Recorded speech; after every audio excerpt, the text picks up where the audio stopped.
नमस्कार, ज्योतिष के इस कार्यक्रम में स्वागत है आपका एस्ट्रो ट्रेवल कॉम पे। अभी तक यदि आपने मेरे चैनल को सब्सक्राइब न किया हो तो इसे आप सब्सक्राइब करें, साथ ही बेल आइकॉन भी जरूर आप प्रेस करें ताकि इस तरह की जानकारियां जो हैं आपको समय समय पर मिलती रहें।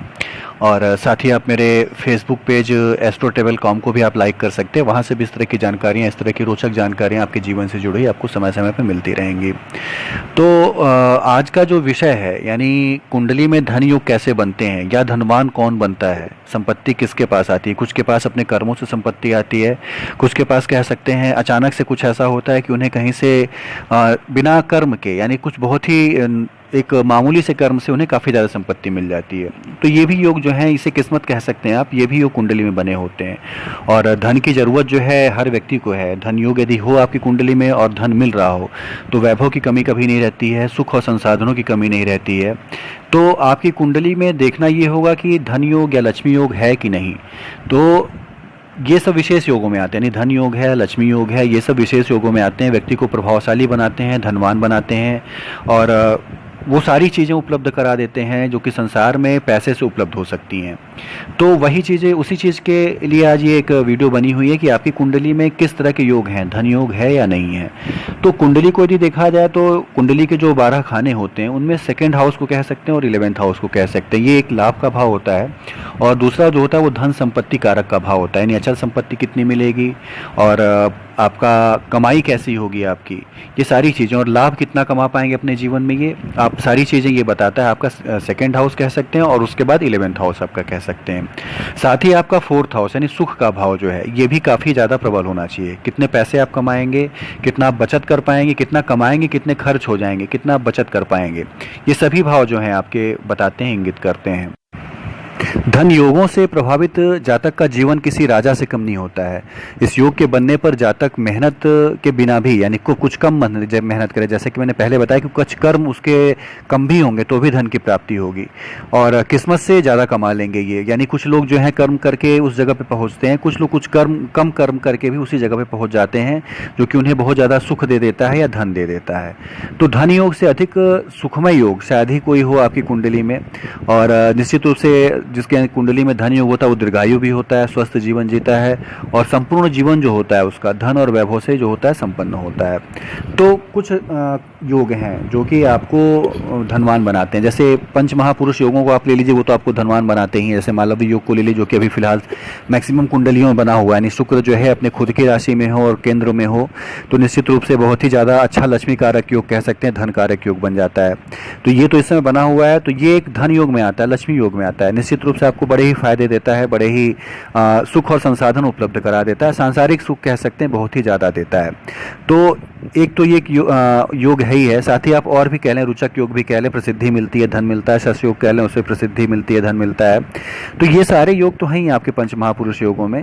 लेकिन सेकेंड हाउस को यदि हम ले लें, यानी दूसरे भाव को ले लें, तो लग्न का स्वामी यदि देखते हैं वो सेकेंड हाउस में चला जाए या लग्न का स्वामी 10वें भाव में चला जाए तो व्यक्ति के पास अचल संपत्तियाँ, अचल संपत्ति का मतलब क्या, अपने पूर्वजों से जुटाई हुई संपत्तियाँ, अपने पिता से प्राप्त संपत्तियाँ, ये सारी चीज़ें बहुत ही ज़बरदस्त मिलती हैं। यानी इस तरह की कुंडली लेके पैदा हुआ बच्चा जो होता है अपनी पैतृक संपत्तियों पे राज करता है कह सकते हैं, या पैतृक संपत्ति उसको ज़्यादा मिलती है। यानी उसके पैदा होने के बाद उसके परिवार में धन की वृद्धि और भी होती है।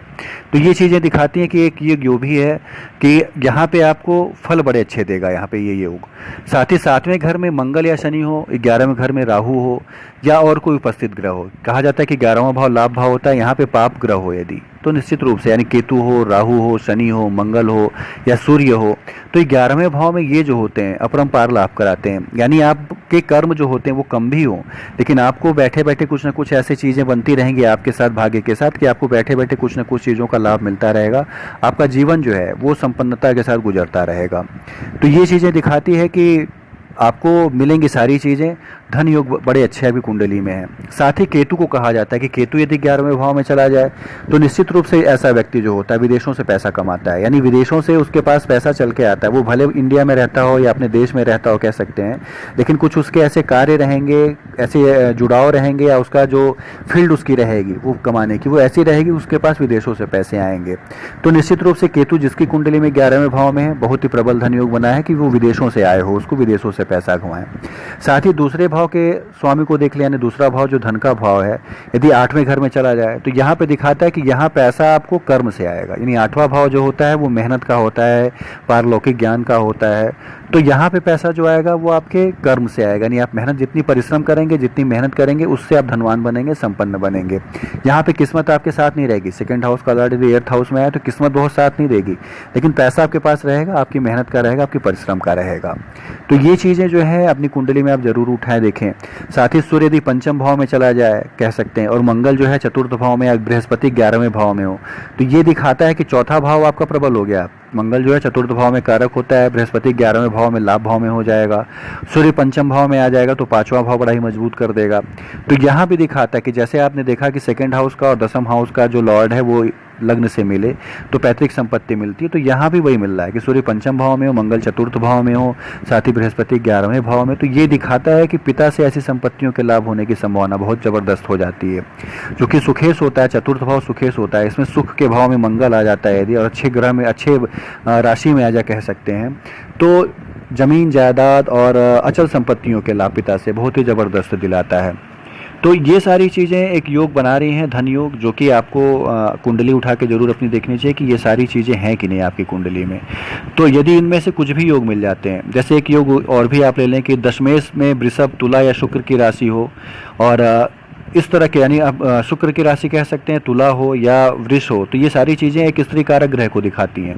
तो ऐसे लोगों की उन्नति कब होती है? जबकि स्त्री, किसी ऐसी स्त्री से उनकी शादी हो जाती है जो अधिक धनी होती है, या फिर उनकी शादी ऐसी स्त्री से होती है जो उनकी किस्मत को आगे बढ़ाती है। यानी शादी से पहले वो कुछ नहीं कर रहे होते हैं, लेकिन शादी के बाद अचानक से उनकी किस्मत जो होती है वो कहते हैं कि क्लिक कर जाती है, या बहुत ही तेज़ी से वो आगे बढ़ते हैं।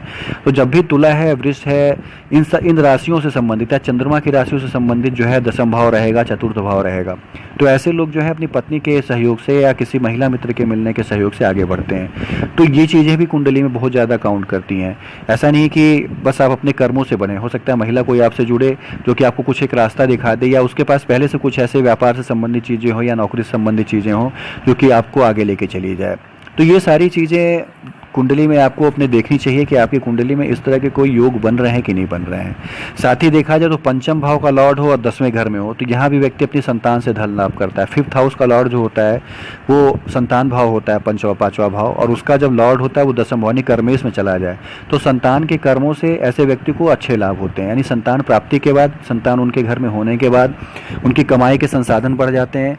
साथ ही वो यदि कुछ नहीं कर रहे होते हैं तो भी संतान उनको कमा के उनके लिए सारी चीज़ें करती है। यानी कर्मेश जो संतान का होता है वो बड़ा ही मजबूत हो जाता है, और जिस आदमी की कुंडली में ऐसे योग होते हैं वो अपने संतान के पैसे से सारी सुख सुविधाओं को पा लेता है। तो ये कुछ योग थे, हालांकि बहुत बड़ा एक क्षेत्र है, ये बहुत ही कम समय में नहीं बताया जा सकता है। कुंडली पे विस्तृत एक चर्चा करके एक पर्टिकुलर किसी एक कुंडली का ये निकाला जा सकता है कि आप कितने धनवान बनेंगे, या कितने पैसे आपके पास आएंगे, या कितने पैसे को आप कमा के पूंजी के रूप में परिवर्तित कर पाएंगे। कई लोग कमाते ही बहुत ज़्यादा हैं, खर्च हो जाते हैं, तो उसके पीछे शनि का कुछ इफेक्ट होता है, कुछ पाप ग्रहों का इफेक्ट होता है कि या उनका 12वां भाव होता है वो उनके लाभ भाव या आय भाव से ज़्यादा मजबूत होता है।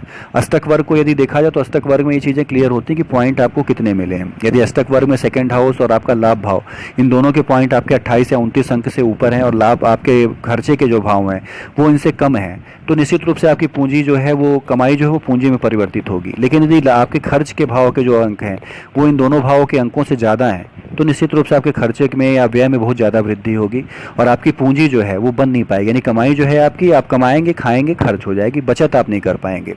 तो एक ये कुंडली को देखने से पता चलता है कि सारी चीज़ें आपकी कुंडली में कैसी बनी हैं, कौन से धन योग हैं, कौन से राजयोग हैं, कौन से लक्ष्मी योग हैं, या किस कह सकते हैं काल में, यानी किस ग्रहों के अंतरदशा और महादशा में ये योग फलीभूत होंगे। ये सारी चीज़ें आपकी यदि कुंडली बनी हुई है विस्तृत, तो उसमें देख के बताया जा सकता है कि आप क्या करें और किस तरह से रहें। जैसे आपकी कुंडली में कुछ योग ऐसे होंगे जो कि लक्ष्मी प्राप्ति में थोड़ी बाधा दे रहे होंगे, तो उसमें भी होता है कि लक्ष्मी की पूजा करें, लक्ष्मी जी का मंत्र है वो जरूर आप उसका जाप करें। साथ ही पूजा हर आदमी को करनी चाहिए, जो न कि उससे मानसिक उन्नति होती है, आत्मविश्वास बढ़ता है, साथ ही आपके पाप प्रभाव होते हैं कर्मों के, उनके भी जो होती है निराकरण हो जाता है। तो निश्चित रूप से लक्ष्मी की आराधना करने से धन योगों में और ज़्यादा वृद्धि होती है। उनके मूल मंत्र का, यानी बीज मंत्र जिसको कहते हैं, उसका जाप करने से निश्चित रूप से बड़े अच्छे। तो ये एक संक्षेप में आप कह सकते हैं कि विवरण था कि आपकी कुंडली में लक्ष्मी योग या धन योग जो है आपको क्या क्या दे सकते हैं और कहाँ तक आपको लेके जा सकते हैं। और यदि आपको अपनी कुंडली में कुछ इस तरह की चीज़ें समझनी हो जाननी हो तो नीचे दिए नंबरों पे आप कांटेक्ट कर सकते हैं और आपको उचित सलाह दी जाएगी। आपको सारी चीज़ें बताई जा सकती हैं कि आपकी कुंडली में किस तरह के योग हैं, कब फलीभूत होंगे, कितने पैसे आप कमा सकते हैं, किस तरह के सुख संसाधन से आप संपन्न हो सकते हैं आने वाले जीवन में अपने। तो निश्चित रूप से आप वीडियो को देखेंगे, निश्चय आपको एक नई जानकारी मिली होगी। और बहुत बड़ा एक सब्जेक्ट है कह सकते हैं, बहुत ही संक्षेप में से नहीं बताया जा सकता, लेकिन विस्तृत किसी पर्टिकुलर कुंडली पे चर्चा करके समझाया जा सकता है। तो वीडियो आपको कैसे लगे जरूर लाइक और कमेंट करें, अपने सुझाव भी आप जरूर दें। कोई सवाल हो तो आप पूछ सकते हैं, समय से उसके उत्तर आपको दे दिए।